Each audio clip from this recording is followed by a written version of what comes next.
Hi friends, welcome back to our channel. ஒரு instant அடை உடனடியாக சாப்பிடணும் அப்படின்னா இந்த மாதிரி செய்யலாம் ஃப்ரெண்ட்ஸ். இந்த மாதிரி செஞ்சு பார்க்கலாம் வாங்க, எப்படி செஞ்சேன்னு சொல்கிறேன்.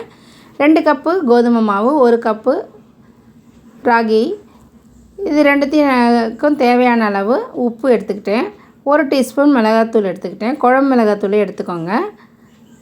கொஞ்சமாக காரம் இருந்தால் நல்லாயிருக்கும் அப்படின்னு தோணுச்சு. அது கூடவே ஒரு அரை டீஸ்பூன் மிளகுத்தூள், 1/4 டீஸ்பூன் மஞ்சத்தூள், இது எல்லாத்தையும் நல்லா கலந்துக்கோங்க. கட்டி இல்லாமல் கலந்துக்கோங்க ஃப்ரெண்ட்ஸ். இது கூட நீங்கள் அரிசி மாவு கலந்தாலும் கலந்துக்கலாம், இல்லைன்னா இட்லி மாவு கொஞ்சமாக கலந்துக்கோங்க. இட்லிக்கு மாவு அரைச்சி வச்சுருப்பீங்களே அந்த மாவு கூட நம்ம இது கூட கலந்துக்கலாம். நான் அதுதான் ஆட் பண்ணிக்கினேன் லாஸ்ட்டாக.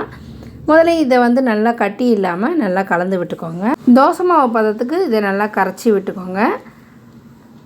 இந்த மாதிரி கட்டியாக இருந்தால் உங்களுக்கு அடை நல்லா இருக்காது. இந்த மாதிரி தோசை ஊற்றுற அளவுக்கு கலந்துக்கோங்க. நம்ம பருப்பு அடைலாம் செய்வோம் இல்லைங்களா, அதெல்லாம் கொஞ்சம் கட்டியாக இருந்தால் தான் நல்லா ஊற்ற முடியும். இது இப்படியே ஊறட்டோன்ட்டு கொஞ்சம் ஒரு அரை மணி நேரம் இருக்கட்டும்னு சொல்லிவிட்டு அதுக்குள்ளே இதுக்கு என்ன தாளிக்கணுன்றதை பார்த்துக்கலாம். ஒரு 2 டீஸ்பூன் கடலைப்பருப்பு எடுத்துக்கோங்க. இது கூட உங்களுக்கு தேவைப்பட்டால் உளுத்தம்பருப்பும் எடுத்துக்கலாம்.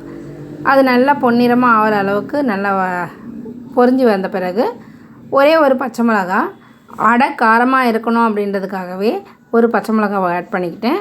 அது கூடவே ஒரே ஒரு வெங்காயம் கட் பண்ணி வச்சுருந்தேன், சிறுவை கட் பண்ணி வச்சுருந்தேன், அதையும் ஆட் பண்ணி நல்லா வதக்கி எடுத்துக்கிட்டேன். இதுக்கு தேவையான அளவுக்கு உப்பு போடுறதா தான் போடலாம். ஆல்ரெடி நம்ம கோதுமை மாவுலேயே, அதாவது அடை மாவுலேயே உப்பு கலந்து வச்சுருக்கோம். அதனால் இதில் ஒரு சும்மா 2 பிஞ்சு உப்பு மட்டும் போட்டு கலந்துக்கிட்டேன். இப்போ வதக்கினதை இந்த மாவில் கூடவே கலந்துக்கிறேன். இதையும் நல்லா கலக்கி விட்டுக்கோங்க. இந்த வெங்காயம் எல்லாம் கலந்த பிறகு என்ன பண்ணும், மாவு கொஞ்சம் திக்காகவே இருக்க மாதிரி இருக்கும்.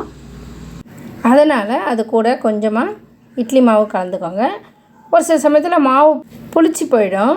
அந்த மாதிரி சமயத்தில் கூட நம்ம இந்த மாதிரி இன்ஸ்டண்ட்டாக ஒரு அடை சாப்பிட்ணும் போல் தோணுச்சுன்னா அந்த மாதிரி மாவை இது கூட கோதுமை மாவு, ராகி மாவு, இல்லை சத்து மாவு கஞ்சி மாவு கூட நம்ம இது கூட ஆட் பண்ணிக்கலாம்.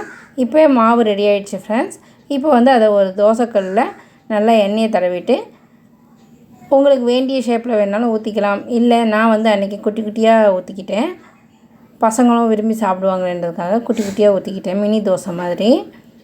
இல்லை ஒரே அடையாக ஊற்றிக்கிறதாலும் ஊற்றிக்கலாம். நீங்கள் இதுக்கு மேலே நீங்கள் ஒரு கேரட் துருவி போட்டுக்கிட்டாலும் போட்டுக்கலாம். இல்லைன்னா இனிப்பு மாதிரி செய்கிறதா இருந்தாலும் இது கூட மிளகாத்தூள் உப்பு போடுறதுக்கு பதிலாக வெல்லம் கலந்தும் நம்ம இந்த மாதிரி பேன் கேக் மாதிரியும் ஊற்றி கொடுக்கலாம். நான் ஆனால் காரமாக வேணுன்றதுனால நான் காரப்பொடி போட்டுக்கிட்டேன். இப்போ இந்த மினி பேன் கேக், மினி கார அடை ரெடி ஆயிடுச்சு ஃப்ரெண்ட்ஸ். இதை ஒரு மூடி போட்டு வேக விட்டிங்கனாலும் சீக்கிரமே வெந்துடும். ஆனால் சிறுந்தியில் வச்சு வேக விடுங்க. நாம் எப்போதும் சொல்கிற அடைக்கு பார்த்திங்கன்னா பருப்பு ஊற வைக்கணும், அரிசி ஊற வைக்கணும், அது ஒரு 2 மணி நேரம் கழித்து தான் நம்ம அரைக்க முடியும். அந்த மாதிரி ப்ராசஸ்லாம் இருக்குது. உடனடியாக இந்த மாதிரி கார அடை செஞ்சு சாப்பிடணும் போல் இருந்துச்சுன்னா இந்த மாதிரி செஞ்சு கொடுக்கலாம். இது ஈவினிங்கில் ஸ்நாக்ஸ் மாதிரி கூட பண்ணி கொடுக்கலாம் பசங்களுக்கு. ஓகே ஃப்ரெண்ட்ஸ், இந்த மினி கார அடை, மினி பேன் கேக், காரப்பனி பேன் கேக் எப்படி இருந்துச்சுன்னு சொல்லி கமெண்ட்ஸில் சொல்லுங்கள் ஃப்ரெண்ட்ஸ். உங்களுக்கு இந்த இன்ஸ்டன்ட் கார அடை பிடிச்சிருந்தா லைக் பண்ணிவிட்டு பாருங்கள். மறக்காமல் சப்ஸ்கிரைப் பண்ணுங்கள். நீங்கள் லைக் போடுறதுன்றது எங்களுக்கு ஒரு மோட்டிவேஷ்னல் தான். உங்கள் லைக்ஸை பார்க்கும்போது ஒரு சின்ன சந்தோஷம்தான் ஃப்ரெண்ட்ஸ், வேறு ஒன்றும் இல்லை. இந்த கார அடை உங்களுக்கு பிடிச்சிருந்தால் லைக் பண்ணிவிட்டு சப்ஸ்கிரைப் பண்ணிவிட்டு பக்கத்தில் இருக்க பெல் ஆப்ஷனையும் கிளிக் பண்ணிட்டுங்க. அதில் ஆல் ஆப்ஷன் கொடுத்துக்கோங்க. அப்போ தான் நாங்கள் போடுற எல்லா வீடியோஸும் நோட்டிஃபிகேஷனில் வரும் ஃப்ரெண்ட்ஸ். உணவே மருந்து, அதை இனி விரும்பு.